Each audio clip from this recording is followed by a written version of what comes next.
తెలంగాణ రాష్ట్ర 13వ అవతరణ దినోత్సవ సందర్భాన తెలంగాణ సాధనలో అసూలు బాసిన అమరవీరులకు త్యాగధనులకు సిపిఐ పార్టీ తరఫున ఘనమైన నివాళులు అర్పిస్తా ఉన్నాం.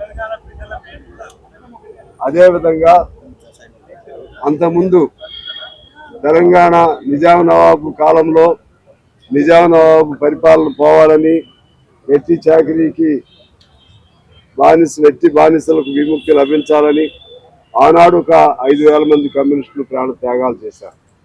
ఈ తెలంగాణకు ఆనాటి తెలంగాణ పోరాటమే పునాది. ఈ తెలంగాణలో ఈ ఉద్యమంలో కేసీఆర్ అయినా మరొకరైనా వాళ్ళు వాడుకున్న పేర్లన్నీ కూడా ఆనాటి కమ్యూనిస్టు యోధులే.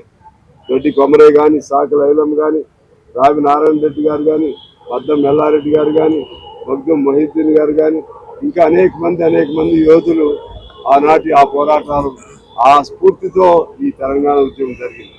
దీనిలో అనేక మంది చనిపోయారు పిల్లలు. ఆనాడు మనం ఏమనుకున్నాం, తెలంగాణ వస్తే అందరికీ సమాన అవకాశాలు వస్తాయి, నీళ్లు నిధులు నియామకాలు కలుగుతాయని చెప్పి అనుకున్నాం.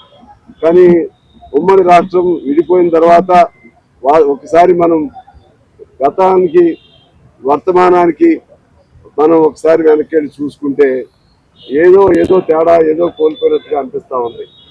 ఎందువలన అంటే సొంత ప్రయోజనాలు, స్వార్థ ప్రయోజనాలు ముందుకు వచ్చేసాయి రాష్ట్ర ప్రయోజనాల కంటే. వాస్తవంగా ఇప్పుడు కూడా దేశంలో అత్యంత సంపన్నవంతమైనటువంటి రాష్ట్రం తెలంగాణ. కానీ ఆ ప్రయోజనాలు సామాన్యుడికి అందట్లేదు. అందకపోగా ఏదైనా సమస్య పైన మాట్లాడాలన్నా, ఉద్యమం చేయాలన్నా నిర్బంధాలు. ఎప్పుడు ఇటువంటి నిర్బంధాలు లేవు. గత 10 ఏళ్లలో అలవాటు చేశారు. ఆ నిర్బంధాలు కొనసాగింపు ఇప్పుడు కూడా కొంత కొనసాగుతూ ఉన్నాయి. ఇప్పుడు కొద్దిగా మార్పు రావాలని కోరుకుంటున్నాం. కొద్దిగా మార్పు వస్తుంది. అయినా ఇంకా ముందు మనకి స్వేచ్ఛ కావాలి, మాట్లాడే స్వేచ్ఛ కావాలి, భావ స్వేచ్ఛ కావాలి.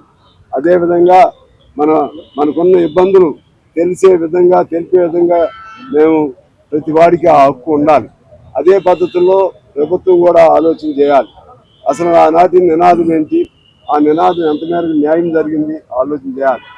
ఆనాడు మొన్న జరిగినటువంటి ప్రాణాలు రెండో మలిదశ ఉద్యమంలో పాల్గొన్నటువంటి మన ఉద్యమకారులు కానీ లేకపోతే అమరవీరుల కుటుంబాలు కానీ ఇంతవరకు వాళ్ళకి తగిన గుర్తింపు ఇవ్వలేదు. అందువలన ఎజెండా పూర్తి వెనక్కిపోయినట్టుగా అనిపిస్తూ ఉంది. అందువలన ఈ సందర్భంగా ఆనాటి తొలిదశ ఉద్యమకారుల్ని, ఆనాటి ఉద్యమం లేకపోతే ఈనాటి ఉద్యమమే లేదు అంటే నిజాం కాలం నాటి వాళ్ళందరినీ ఆ చరిత్రని పుస్తకంలో తీయాలి, చరిత్రని పాఠ్యాంశాలలో చేర్చాలి. తొలిదశ మలిదశ రెండు కూడా. అలాగే ఆనాటి అమరుల కుటుంబాలని గుర్తించి గౌరవించి వాళ్ళకి తగు సహాయం చేయాలి. ఈనాటి అమరుల కుటుంబాలను కూడా గుర్తించి తగు సహాయం చేయాలి. ఒక విశ్వాసం ముందు కలగాలి. తెలంగాణ అంటే సాధించుకున్న వాళ్ళందరిది ఇది అనే విశ్వాసం కలగాలి. తెలంగాణ అంటే అందరిదే తప్పితే కొందరిది కాదు అనేటువంటి ఆ విశ్వాసం ప్రజల్లో కలగాలి. ఆ వైపుగా ఈ ప్రభుత్వాలు పయనం చేయాలని చెప్పి నేను కోరుతూ మరొకసారి సిపిఐ పార్టీ తరఫున తెలంగాణ అమరవీరులకు, ఆనాటి అమరవీరులకు, ఈనాటి అమరవీరులకు నేను నివాళులు ఘనంగా అర్పిస్తూ సెలవు.